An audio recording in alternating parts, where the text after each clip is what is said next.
Hey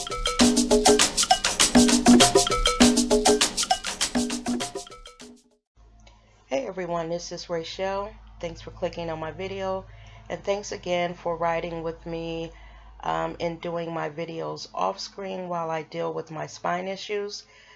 But I wanted to come in today to do an update on the mother who was arrested for disciplining her sons for breaking into a neighbor's home. I just read a story today that says that she was recently fired. Now, according to what I read, she received a letter from her employer's home office. And basically, they're telling her in this letter that this case has to be resolved in her favor. They're saying that the only way that they will allow her back at work would be if the charges are dropped or that there's a not guilty verdict. Now, this young woman is a chef, and she is just the mother of 6 children, 3 of whom have been removed from her home pending, the results of the case. It was her older 3 children that were involved in the breaking in of that home. My question is, what is she to do now? This is like a piling on of an already terrible situation. I just would not want to be in her shoes right now. She has a lot on her plate. This woman was just doing what she thought was best, to discipline her children for something that she considered a terrible offense, robbing someone, taking something from someone. So first off, she was arrested, and now she has no job to take care of her children. She says that, again, that was the only income that she had coming in because the father of these children is incarcerated. How do they think that she's gonna make it now? What does she do? Could they have sat down and worked out something where maybe they gave her a leave of absence until she gets this case sorted out? It's like everything that is coming at this young woman is just really, really making it difficult for her to make it. Now, she says that she had a little side catering business by her being a chef. Nothing big time. I guess what she does is she has friends and co-workers and maybe neighbors that she's been catering events. And she says that God knows her heart and knows that that day she meant no harm to her children, and maybe this is God's way of helping her, take a moment and focus on this little catering thing that she had on the side, and maybe this is a way that she can start her own business. I really feel sorry for her because if you're a single mother out there and you have this income coming in, then all of a sudden it's snatched away and you still got bills to pay, babies to feed, and things to do. I know she has got to be devastated. Now, they say that there's a GoFundMe account set up for her, and she says that it is legitimate, and she appreciates the support that she is getting from her community because, according to this news report, she has been getting support. I just wish her all the luck, and I hope that these authorities and the courts see that this woman was not being malicious towards her children. Sure, she maybe should not have left bruises on them, but her intent was not to harm them. She was a mother doing her best. I don't know. I really don't know. Looks like this girl has a steep hill to climb, and my prayers are with her and for the return of her children. And I just I just feel sorry for her. This next story is about two TV reporters that were arrested because cocaine was found in their baby's system. From what I'm reading, they had a little party at their home and they ingested cocaine at this party. Now, what happened is the next day, the mother, who was 26 years old, breastfed the baby, and as the day progressed, the baby started getting sick. Um, they had to take the baby to the hospital because, um, the baby seemed to be in dire situation.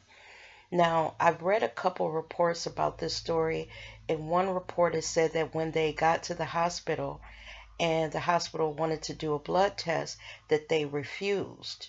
Um, you know, they would not allow the hospital to perform that blood test on the baby to see what was going on. They say that Children's Services stepped in and the family was forced to allow, the baby to have that blood test. And when they tested the baby's blood tested positive for cocaine. So what they also did was tested the mother, and she tested positive for cocaine.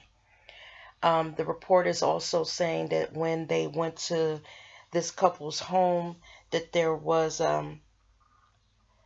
cocaine laying around and drug paraphernalia.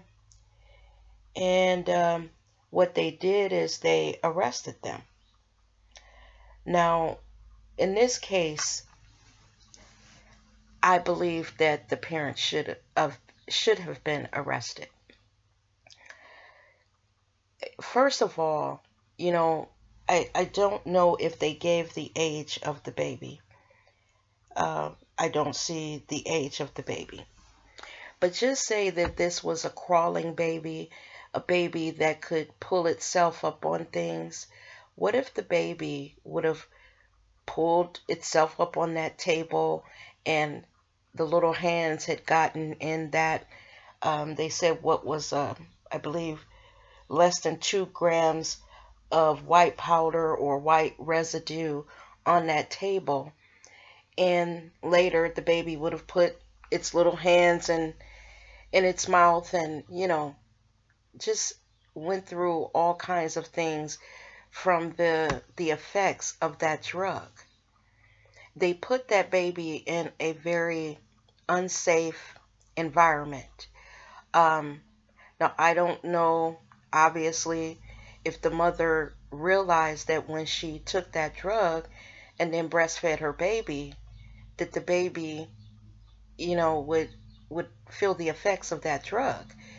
It would seem that, with all of the information that we have out here, and by them being educated, that they would know that you can't do drugs and then breastfeed and expect it not to affect the baby. Now, their attorney is saying that, that there should be a little leniency towards them because they've learned a hard lesson and that they've been embarrassed. And on top of everything, they both, the mother and the father, have lost their jobs at that news station. I don't think there should be any leniency towards them because just going in their home after all of this occurred, if the police found things laying around, and like I said, just say if this had happened when that baby was older, then the home that they lived in, they were so careless in their drug use that they were leaving powder, the residue of cocaine on places where a toddler or a small child could get to. So in their case, I believe they deserve everything that they have coming to them. It'll teach them a lesson. They said that the baby is now with a relative pending, this investigation, and I guess, the trial and all of that. But it'll teach them the next time that you can't be a good parent and just put your child in that type of danger. This is a sad situation for the baby, and I don't feel sorry for them at all.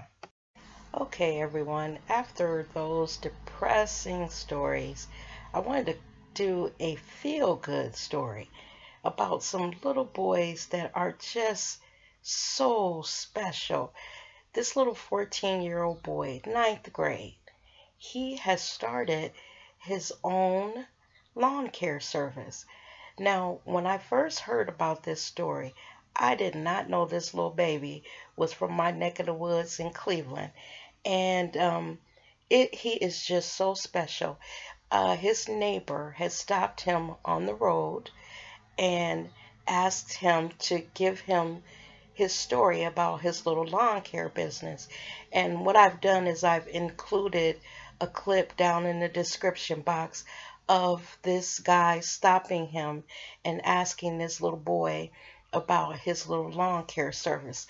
So let me tell you about this little bundle of energy, this little entrepreneur. I am so proud of him as a parent myself.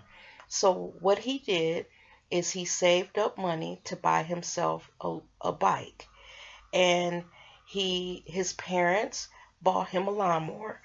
And with all of his money that he was making with cutting lawns, he bought a weed whacker, he bought a blower, he has gas on his bike, to keep his lawnmower filled up with gas. Him and his little brother bought some wood and made a hitch to roll their lawnmower up on, and it holds all of their equipment.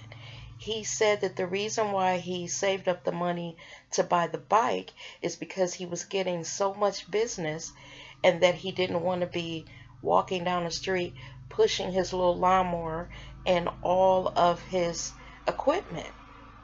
So this guy that filmed this exchange between the two, he was so impressed that he helped the little boy set up an Instagram and a GoFundMe, and this child has now,